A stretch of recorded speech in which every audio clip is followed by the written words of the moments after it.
So this slideshow was specifically focused on the vocab for the section.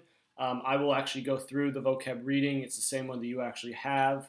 But this is meant to help you understand the evolution of a star from its formation in a nebula to its death as a white dwarf / black star or black dwarf, or eventually to a neutron star.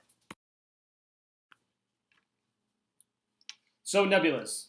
A nebula is a cloud of gas, mostly hydrogen, and dust in space. Nebulas are the birthplace of stars. There are different types of nebula. An emission nebula, such as Orion Nebula, glows brightly because the gas in it is energized by the stars that have already formed within it. In a reflection nebula, starlight reflects on the grains of dust in a nebula. The nebula surrounding the Platus cluster is typical of a reflection nebula. Dark nebulas also exist. These are dense clouds of molecular hydrogen which partially or completely absorb the light from stars behind them.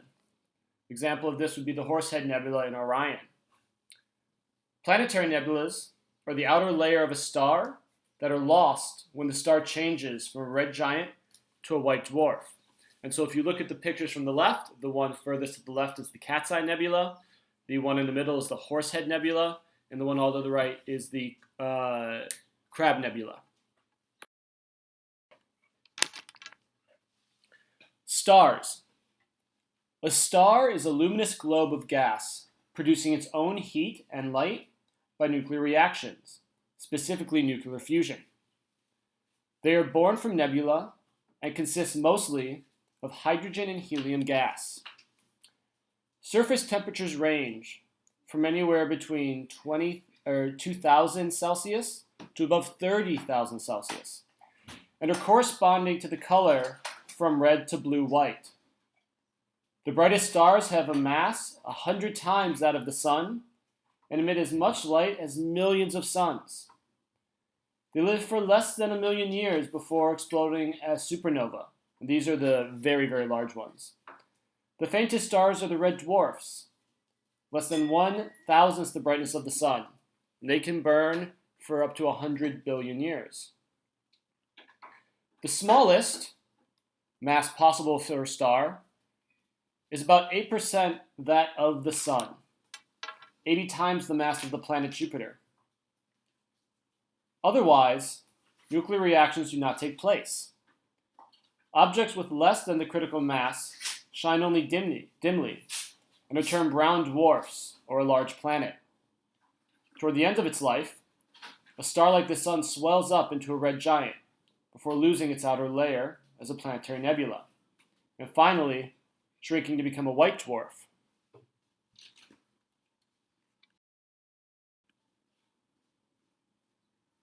Red giant.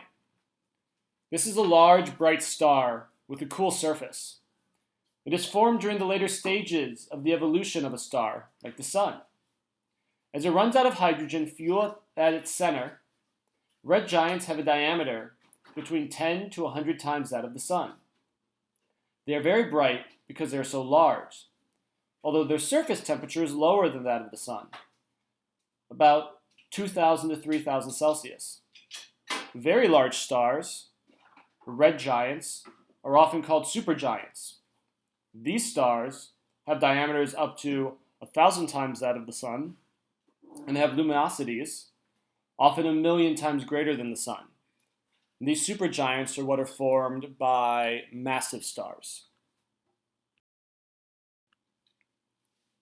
Red dwarfs. These are very cool, faint, and small stars.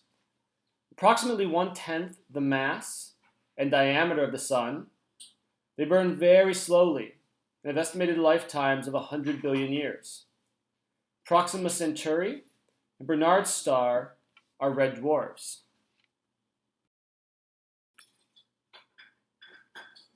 The white dwarf. This is a very small, hot star.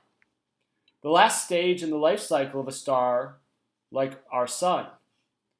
White dwarfs have a mass similar to that of the sun, but only 1% of the sun's diameter, approximately the diameter of Earth. The surface temperature of a white dwarf is about 8,000 Celsius or more. But being smaller than the sun, their overall luminosity are 1% of the sun or less. Luminosity has to do with how bright an object is. White dwarfs are the shrunken remains of normal stars, whose nuclear energy supplies have been used up. A white dwarf consists of a degenerate matter with a very high density due to gravitational effects. For example, one spoonful has the mass of several tons. Think about a semi-truck on the road. White dwarfs cool and fade over several billions of years. Black dwarfs. A black dwarf is a white dwarf that is cooled down to the temperature of the cosmic background noise, and so it is invisible. Unlike a red dwarf, brown dwarf, or even white dwarf, black dwarfs are entirely hypothetical, but are the perceived ending of small and medium stars.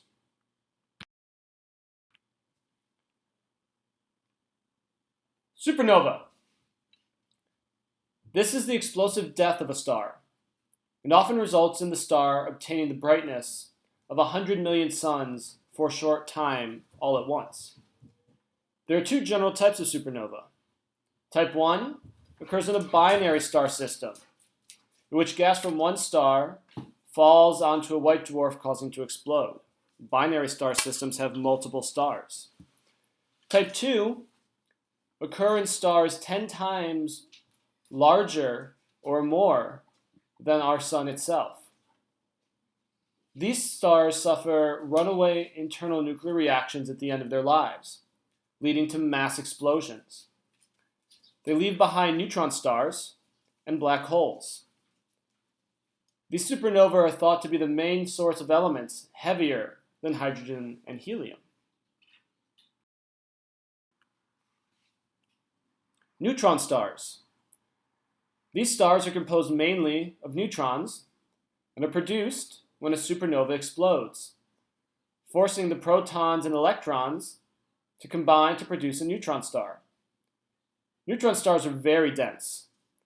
Typical stars have mass of 3 times the sun, but a diameter of only 20 kilometers. Its mass is greater than its gravity, will be so strong they will shrink further to become a black hole. Pulsars are believed to be neutron stars and are spinning very rapidly.